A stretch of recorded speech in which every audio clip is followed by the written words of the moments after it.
Hello, everyone. We're headed into the first weekend of December, and in many parts of the country, the situation is very serious. Wednesday, Quebec reported a single-day record of new cases, and across the country, we're seeing numbers rise. The health minister spoke with her counterparts last night and assured them that the federal government will offer all support needed, especially in Alberta, where the numbers are rising alarmingly. Earlier this week, Minister Hajdu had a bilateral conversation with Alberta Health Minister Tyler Shandro. We will do whatever is necessary to help all provinces and territories deal with these outbreaks and get this situation under control. Across the country, cases are too high and hospitals are filling up. And when hospitals fill up, everyone suffers the consequences, not just those with COVID-19. We all know healthcare workers who are tired, who are stretched out, who are doing overtime.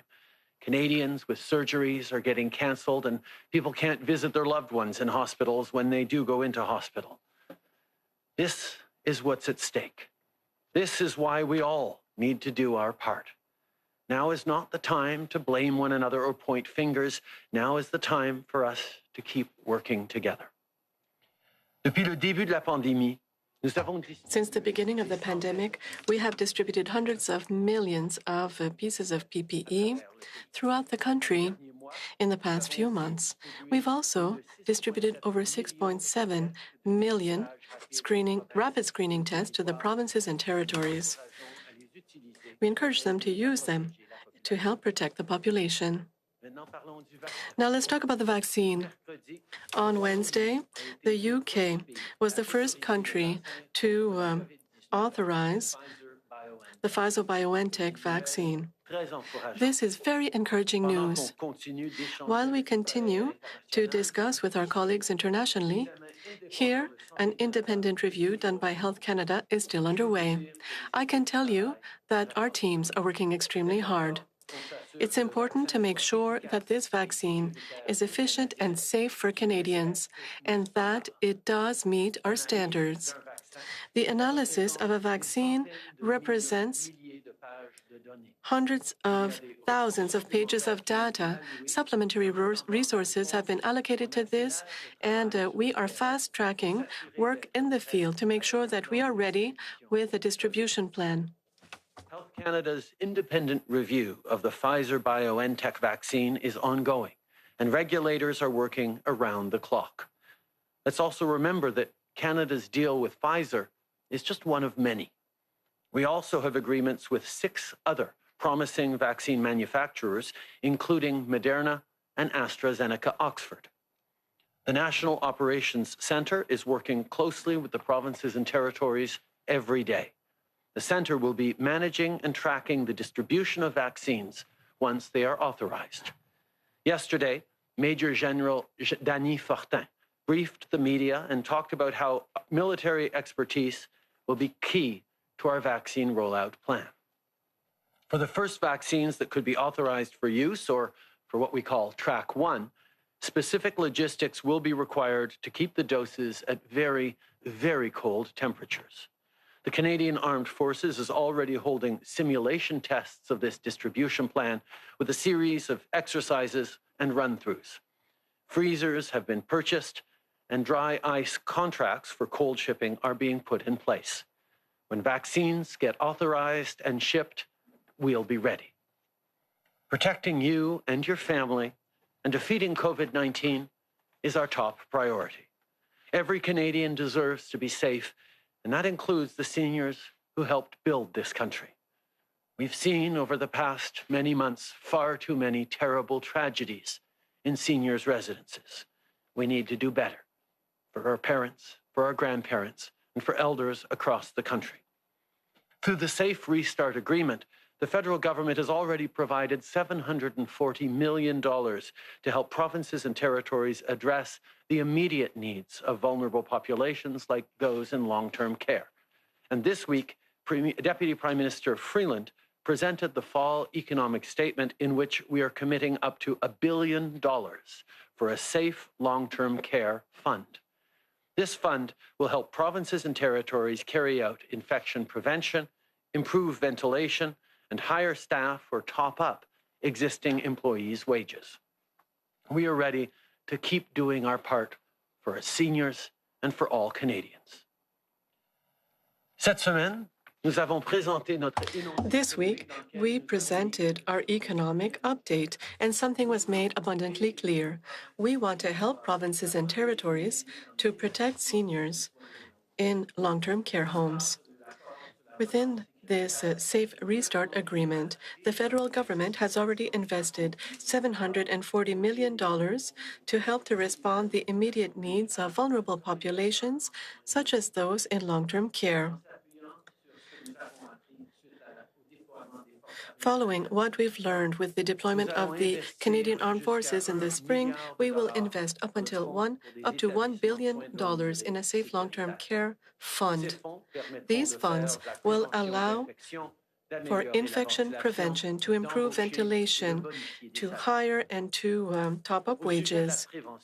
With regards to prevention, today I'm announcing an investment of $1.8 million, which will allow 12 research teams to work in partnership with different health long-term care organizations to study the measures in place.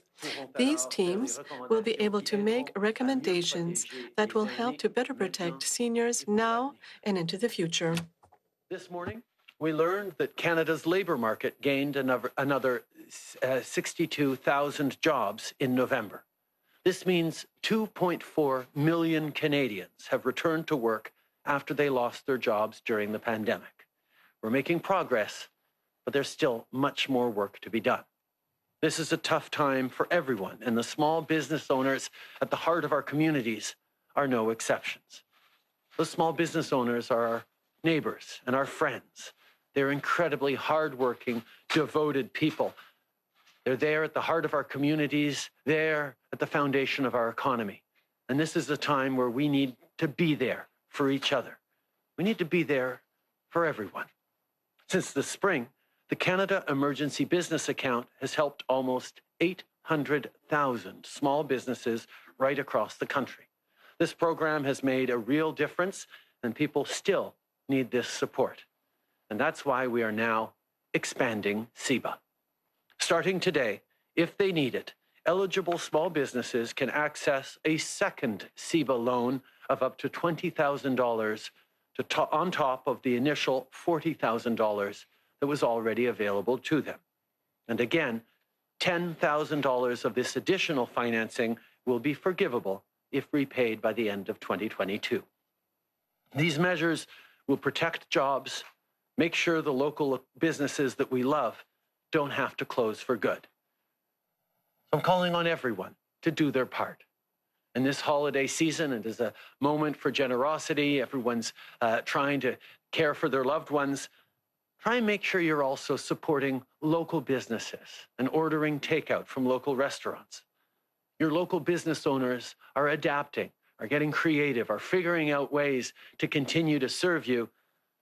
So we need to do our part as Canadians to lean on each other, to be there for each other, and to support everyone as we get through this pandemic. Pour aider les petites entreprises à traverser cette crise, To help small businesses weather this crisis, we are going to expand the Canada Emergency Business Account. As of today, small businesses that are eligible have access to a second loan, going up to an extra $25,000 on top of the $40,000 already available.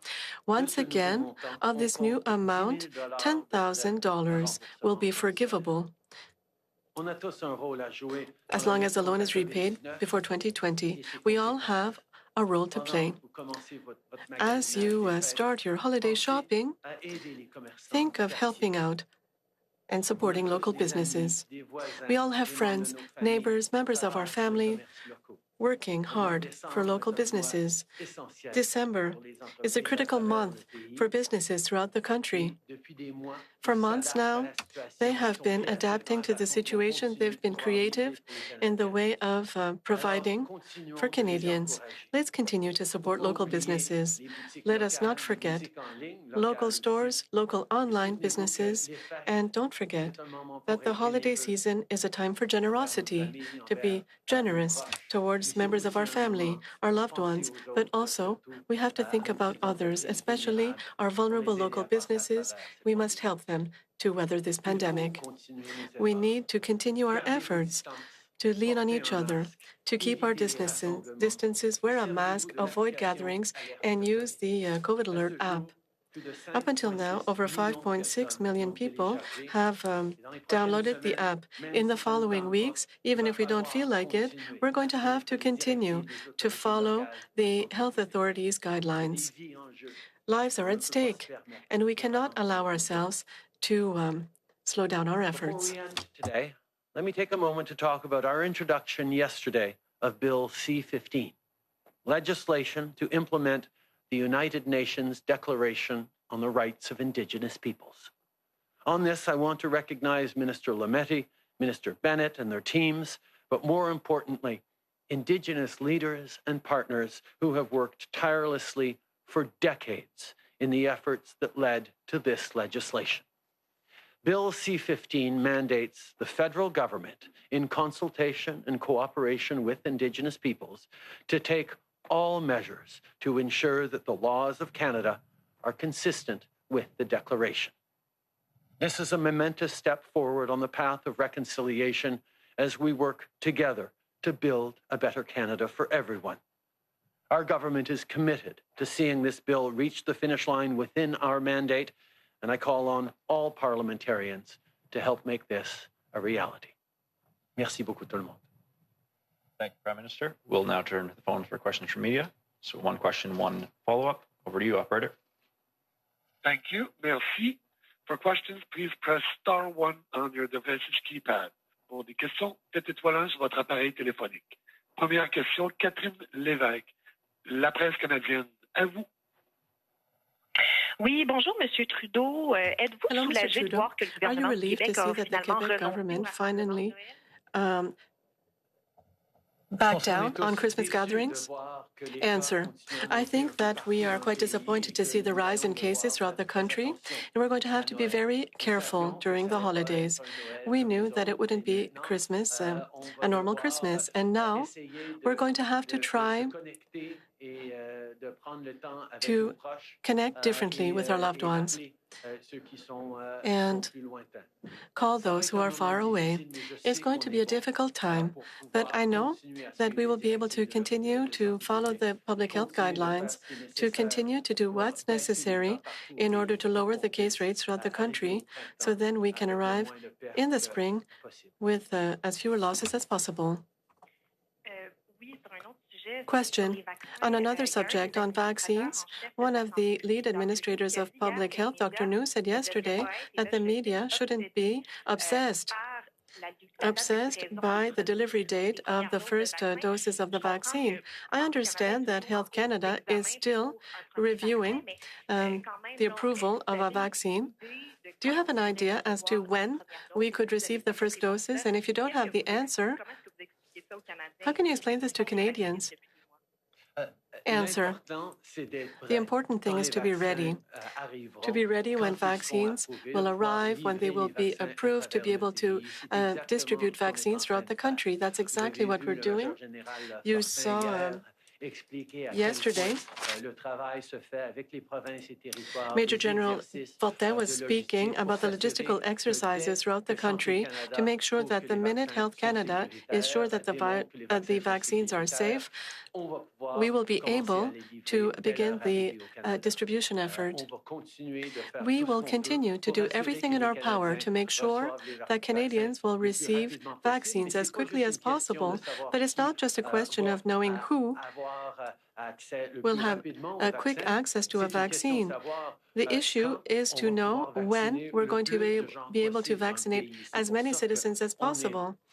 This is why We are very fortunate to have many potential vaccines, many potential doses of vaccines per person, and much more than other countries. Operator. Thank you. Merci. Prochaine question. Mélanie Marquis, La Presse. À vous. Merci. Bonjour, Monsieur Trudeau. Thank you, Mr. Trudeau. First of all, regarding Meng Wanzhou, who has been detained in Canada while awaiting this extradition case, the Wall Street Journal was saying on Thursday that the government is under discussion with Mrs. Meng so that she be authorized to return to China in exchange for some things. Could you specify, is Canada involved in these negotiations? And also, are you trying to ask for that two Michaels be freed in exchange? Answer: I'm not going to comment on these reports. Canada and Canadians know that our absolute priority is the safe return of the two Michaels. I'm not going to comment on those reports. Canadians know well that our top priority is the safe return of the two Michaels. Melanie? Oui, puis si vous me permettez, Monsieur Trudeau, je vais Mr. Trudeau, I'm going to step back from the habitual subjects. This morning, the New York Times published an investigation on Pornhub, and the headquarters is based in Montreal, and it talks about rapes and of minors. Senators have written to you asking that you take some measures against Pornhub, and you have not responded. Could you tell us more about this, and could you tell us what you are planning to do to act following this request? Answer: we're extremely concerned by violence against women, child pornography. We have all kinds of measures in place, and we will continue to work with the security agencies to make sure that there is no sex trafficking of people in the country. We are always extremely concerned with gender-based violence, with exploitation of minors, with child pornography. We're going to continue to work with police agencies and security agencies and all means possible to ensure that all Canadians are kept safe. Thank you, Prime Minister. Next question, operator. Thank you. Merci. Next question, Ben Andrews, Carleton University. Line open. Will the government commit to a new timeline for ending long-term boil water advisories? Ending long-term boil water advisories has been a priority for this government from day one. The fact that in too many Indigenous communities across the country, degraded infrastructure and lack of opportunities have led to decades, in some cases, of boil water advisories has long been unacceptable. We have moved forward on lifting close to 100 long-term boil water advisories, and in this recent fall economic statement, we are demonstrating further commitment to continue to accelerate the hard work that needs to be done right across the country with an extra $1.5 billion.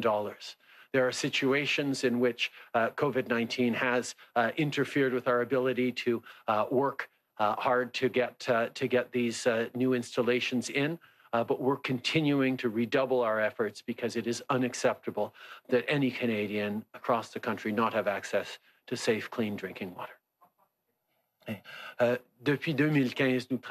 Since 2015, we've been working extremely hard to put an end to long-term boil water advisories in Indigenous communities. Almost 100 have been eliminated, but a lot of work remains to be done. That is why, in an economic statement, we invested $1 billion or $1.5 billion extra to speed up this work. During the COVID crisis, we have had difficulty accessing some communities. This has brought forth some delays, but we are doubling our efforts. It's not acceptable that people in Canada don't have access to safe drinking water, and this is exactly what we're going to continue working on. And a follow-up question, Ben? Do you think the additional $1.5 billion will be enough to cover all remaining communities? We're going to continue to work until these communities are properly served.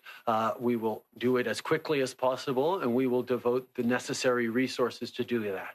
$1.5 billion more will make a further difference, but we will continue to do whatever it takes in order to end these boil water advisories for good.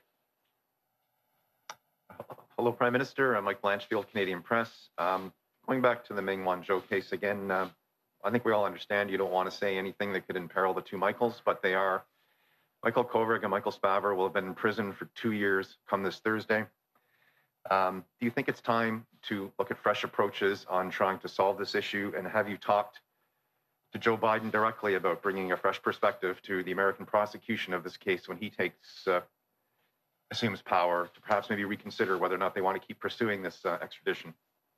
For almost 2 years, we've been working extremely hard to bring home these two Michaels. It is an absolute priority for the government. I won't be commenting on any of the recent reports. En français? For nearly 2 years, we have been working non-stop for the safe return of the two Michaels. We will continue our work, but as I said, I'm not going to comment on these reports today. Question, Laurence Martin, Radio-Canada. Do you hope that the two Michaels will be returned between now and the end of the year? Answer, we will continue to work extremely hard for the safe return home of the two Michaels. 2 years away is much too long to be imprisoned in China or anywhere. We will continue to do everything in our power to bring them back. I think we're going to continue to work as hard as we possibly can to bring these two Michaels home. It's been extremely difficult for them, for their families and their loved ones. We will continue to stand up for Canadians in difficulty anywhere around the world. David Aiken, Global News. Good morning, Prime Minister. On vaccines, I wonder if you could bring us up to date on discussions, federal, provincial discussions on the allocation of vaccines.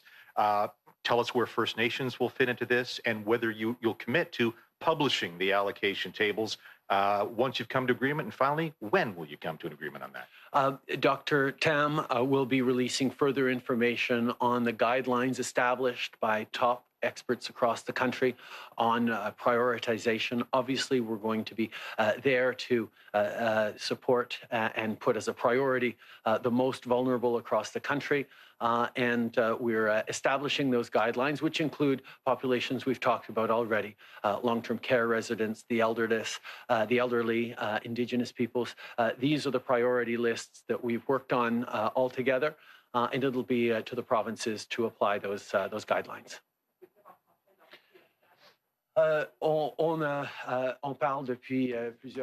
For several weeks, we've been talking about priorities with regards to the most vulnerable people. They will receive the vaccines first. We also have spoken about the elderly, people in long-term care homes, frontline healthcare workers.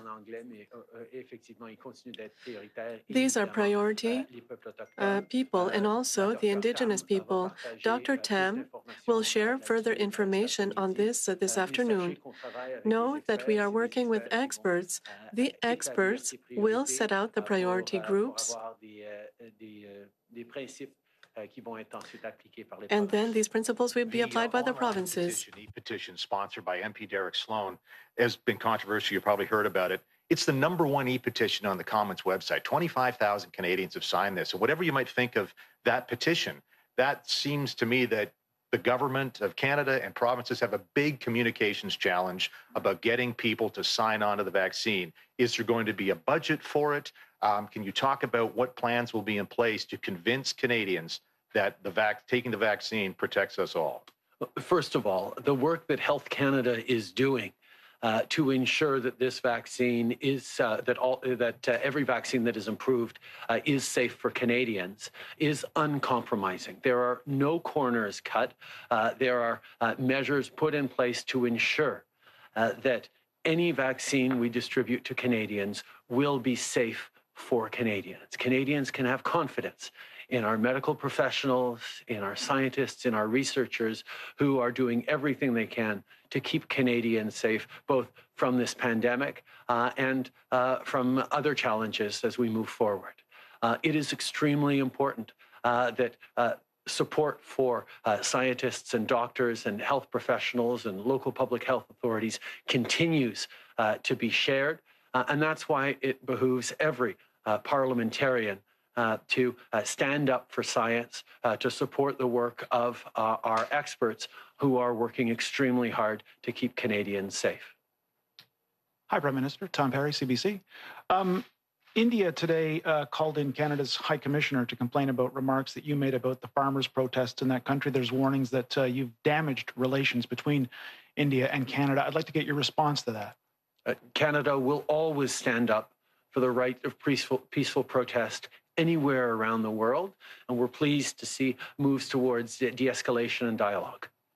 Anything more? I mean, are you worried about damaging relations between India and Canada? Canada will always stand up for the right for peaceful protest and for human rights around the world. Prime Minister Kevin Gallagher, CTV National News. Alberta's asking for help, Red Cross, field hospitals, federal assistance. But during this pandemic, there's also been sort of a different approach taken by the province, leaning more on individual responsibility, pro-business type of stance. What sort of federal help is coming to Alberta, and will there be any conditions that might persuade the province to put more strict restrictions for public health measures? The job of the federal government from the beginning has been to be there to support Canadians right across the country. We did that with income supports right away. We did that with supports for small businesses, including wage subsidies, commercial rent assistance, and now expanding the small business account, CEBA, with even more money for businesses that are struggling. We also did that so that public health authorities could find it slightly easier to make the difficult decisions on bringing in restrictions where needed. But every step of the way, our job has not been to direct the provinces or judge the provinces. It has been to be there to support them. And we will be there to support the people of Alberta, just like we're there to support people right across the country.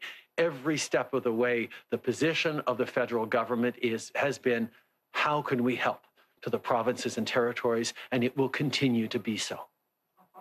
Okay. At each and every step of the pandemic, we have been there for Canadians. Since the beginning, with CERB, with the wage subsidy, with help to small businesses, with commercial rent assistance, we've been there for the youth, for seniors throughout the country, and we will continue to do so. A part of that was to help local authorities to make the decisions to limit some business activities or other activities, knowing that the federal government would be there to support them, to support those that had to limit or close. At each and every step, we were there. We were there to support provinces, to support citizens, not to judge people, to tell them what to do, but rather to assist with everything that they needed. And we will continue to do that. We are there to help. And we hope that we'll be able to do that. Thank you, everyone.